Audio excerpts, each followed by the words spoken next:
And now it's time to review that infamous Tony Award telecast. The last time she was with us, Lea DeLaria had us in stitches, and she is back tonight as our commentator and an impartial observer because you were not nominated for a Tony Award.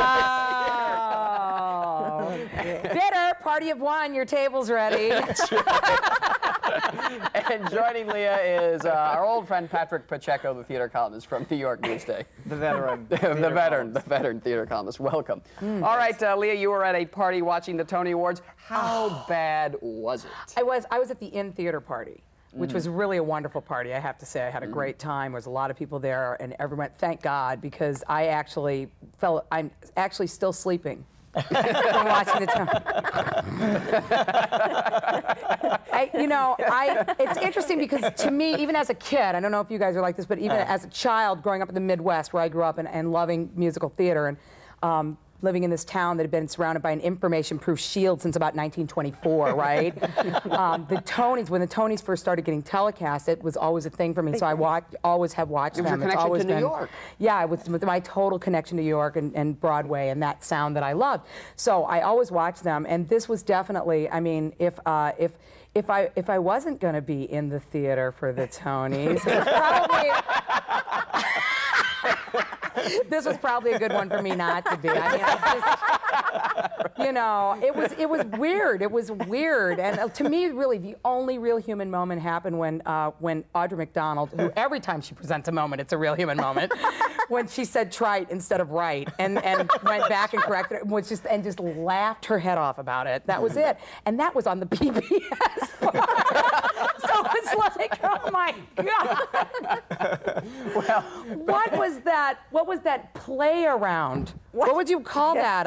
You know, around? Yes, I've been racking my brain to try to describe that in the post. What would you say that was, Patrick? It was the Well, it covered 5 nominated plays. right? There were 7 actors. 7 actors. Kevin Spacey, Brian Dennehy, all just shouting out lines from the play. That presumably were connected, but only Kevin Spacey and the director, Iceman Cummett directed, Howard Davies, knew how they were connected. Because they created Spacey and Davies. Because they've been taking some ecstasy previous to the show.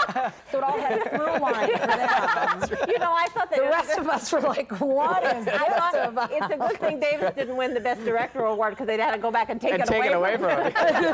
No, I must say that was really one of the low points I think I've ever seen in Tony telecast. And how long did it take? I'm sorry. No, that's all right. How long was that? You're a reviewer. I'm sorry. I'm sorry. And it ate up a lot of time, didn't it? Yeah, it went on forever. It went on. Now, I must say, kudos to the producers of Closer. They did not let their play anywhere near that hodgepodge of... And there were no women in it as well, right? I mean, it was all men. So, I mean, it was Kevin supposed Spacey to be... was a man's thing. Oh, it was a man's thing. It was testosterone heavy. Right. But let's talk about the musical numbers, the important musical numbers. You know, the one that got cut. The one that got cut. And you know, they said it right in the beginning of the telecast that this was, and everybody knows this was a dismal musical season. Right. I mean, Band in Berlin. Was that a cross between Schindler's List and Forever Plaid? I mean, it's just all the way around, a dismal musical season. So this was definitely the year of the play. There was unbelievable acting going on in town this season. So why not get rid of the musical numbers and see some of the plays? I would have been fine with that. Yeah, even if On the Town had Except been if On the Town was so right. Then I would have had a problem with it. I can cook too. But I'm woman enough to admit it. I'm woman enough to admit it. I think that's why people tune in, though. They tune in for the musical numbers. I mean, but Broadway... They were good. I mean, did you see the parade number? And they wonder why it closed prematurely? I'm told that Arthur Miller got up for a break during the Civil War number. Arthur Miller left when the Civil War number came on. Arthur Miller got up and walked out of the theater. Oh, that was because he was alive during the Civil War. Doesn't gel with my memory of the war between the states. That's hilarious. That is hilarious. And the thing about it is that I bet you that the musical that had the best number was It Ain't Nothing But the Blues. You know, they were going to have the good times roll.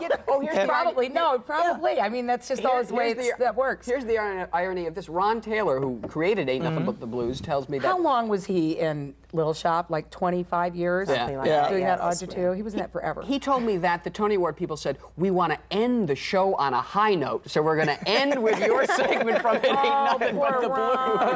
And instead, what ended up with all these acceptance speeches that just droned on and on and on and on. I mean, the Weissers had a lot of time. Oh, that was also good. Martin Short was hilarious. Yeah. Yes. That was very, I mean, as always. But you know, it's this obsession that they have with ratings and stars. And they had a whole lineup in the opening with Bernadette Peters and Tom Wopat. Big stars. Not a single one of them knows the lyrics to There's No Business Like Show Business. And they looked uncomfortable, too. For a show that was about the theater, it was decidedly untheatrical. It was very, yeah, it was very going How did that opening number play? To me, Yeah. I just wanted to tell Callista to have a sandwich. That was I mean, I'm watching. First of all, Bernadette Peters is a goddess, and we all know this, right? And you saw how I adore her, and I'm thrilled to see Bernadette Peters. And then I see Callista Flockhart. And for what reason? I'm still trying. And Ben Stiller. I'm like, I love Ben. I think he's great. Is he doing something in the theater now that I'm not aware of? Am I totally out of the loop and he's doing theater here somewhere? You know, it's like it's supposed to be about theater. Let's see some theater. I remember once they did this before. They had a Tony show where they used it wasn't that they used one host. They had like 4 or 5. One of them was Hal Linden. I'm trying to remember when this was. Must have been an Alex Cohen show from the 80s. Ago. But it worked. It was great because they were all theater people. Right. And also they rehearsed. They were people. And they rehearsed and they worked. And also, though. But these, I'm sitting there looking at these people that, don't know. When you don't know the words to There's No Business Like Show Business. Get out of the biggest Broadway theater. Get out of it. This is the largest theater on Broadway. You don't even know the words to There's No Business Like Get out. I must also say, though, that Kevin Kline did not have the decency to learn how to pronounce Brian O'Byrne's name. Now I have to interject because I've done these hosting things before, and when you're reading off the monitor, okay, what I believe happened, and this is my guess, is they showed him how to pronounce it inside. Yes. Right. That is so what happened. but didn't tell them that they were doing that on the monitor. Yes. Right. So he was reading and went on. I mean, that happens all the time when you host these kinds of things and you're reading. Shouldn't he have rehearsed it possibly? Possibly. Maybe he had said to someone, could we just go over these names here? So when I hosted the Obies this year, yeah, exactly. When I hosted the Obies this year, I went through every name. It's pages that you had to go through, that Paul and I went through. I went through every name to make sure, and I knew how to pronounce all of them anyway, but just to make sure. And lo and behold, I'm up there. And I come to a name that I missed, and I had no idea whatsoever how to pronounce it, and totally mispronounced it. I mean, it's just, it slips through the cracks sometimes. Yeah. It just slips through the cracks. But then you've got to have the recovery, right? Right. I mean, the recovery line, which he didn't. And this gets like Audra did, but Stretch. Right. Right. But this gets into Lane's right there with her glasses. This gets into another point, though, with the recovery line. I'm sorry, Callista Flockhart may be a nice little Ally McBeal, but she's not exactly known as a stand-up comedian, whereas if they had people like you and Martin Short, if you flub a line, you make it into a joke, and it becomes fun for us. Or you get a writer like Bruce Vilanch, as you were... He's who's funnier than Bruce? Bruce Vilanch and Paul Rudnick are probably the funniest writers we have on the planet. And just get some theatricality into it. What's the equivalent of Whoopi Goldberg coming out dressed as Queen Elizabeth in the theater? You could have that come out, some kind of theatrical touch. Rudolph Giuliani dressed as Annie Get Your Gun. That's right. Well, hopefully you have the acceptance speeches like a Cuba Gooding Jr. or somebody like that, with that kind of exuberance, and that kind of energy. The whole thing seemed to lack energy from the very beginning. Yeah. From the beginning. I mean, any other moments that stick out in your minds? Good, bad, or indifferent? Oh. I just want to say they may have to bring back the band playing off the acceptance speeches, because this was the year they let them run on, and you felt so nice about Elizabeth Brown's, but at the same time, get off the stage. Yeah.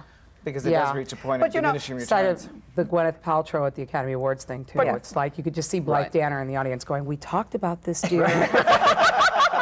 But you know, but that's, I don't really mind when people go over a little. I mean, it's their moment. Certainly. And you know, the people who put the telecast together, they build that in. Right. Now, I do think Isabel Stevenson went on a little too long. But talk about running on. I think they're about to start up City Arts here on Channel 13. We have it going for a way.